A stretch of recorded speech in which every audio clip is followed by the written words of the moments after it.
In this video, I'm going to be continuing on from my last video. I'm going to talk a bit about the case against miracles proposed by Wiles and some of the strengths and weaknesses of his argument.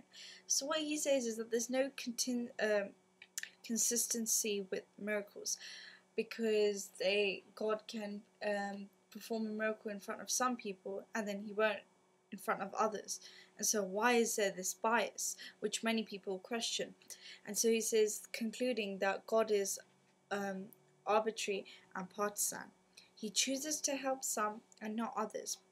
So therefore, he's not a morally good God because he's got a bias towards some.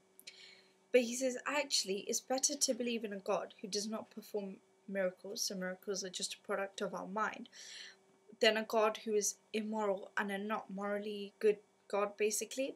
We'd rather have a morally good God who does not do miracles than a God who does miracles but is not morally good.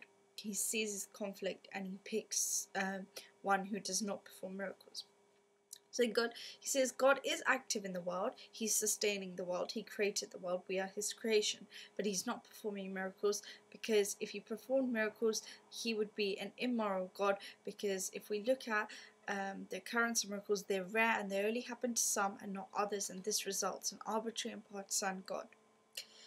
And he says that biblical miracles are all symbolic events. So like Rudolf Bultmann says, it's an anti-realist stance that actually these are all, but this leads to a kind of problem when we come to Christianity, because would the resurrection just be a symbolic event, because the whole of Christianity is founded upon the resurrection, and is it just simply a conjuring trick with bones, as Dr. David Jenkins says?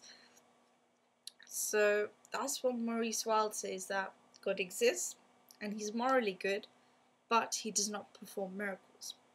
And I've written 3 strengths and 3 disadvantages of Wiles' case. The strengths are, he appeals to educated thinkers because he is basically agreeing that there are scientific laws and blah blah blah which cannot be broken, and at the same time agreeing that there is a divine force, there's a God who creates the world and is sustaining the world. He gets rid of the problem of evil because God cannot intervene because he's bound by the laws of nature that he's created. But this is another problem, because if God is bound by the laws of nature he's created, that would mean that he's not omnipotent. And if he's not omnipotent, did he create the world? It doesn't seem to flow. And then he also says that a prayer is to connect to God and his will. It's not a wish list, because God does not intervene in the world, he only sustains it.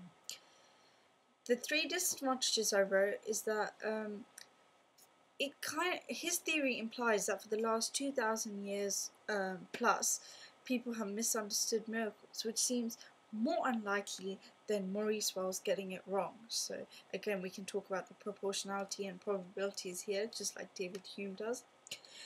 As I said before, if they are merely symbolic events, biblical miracles, then they kind of lose their value. Saying that, oh, God did this because he's all powerful, but actually if he didn't do it, it's just to show you God's character, then it's not as strong anymore. And God may act in ways that are beyond human reasoning. We don't need to understand it. We don't have this conflict that he's either morally good or he performs a miracle in the world. This all may be beyond human reasoning, as St. Augustine says. We just need to accept them. Thank you for watching. Please visit my blog.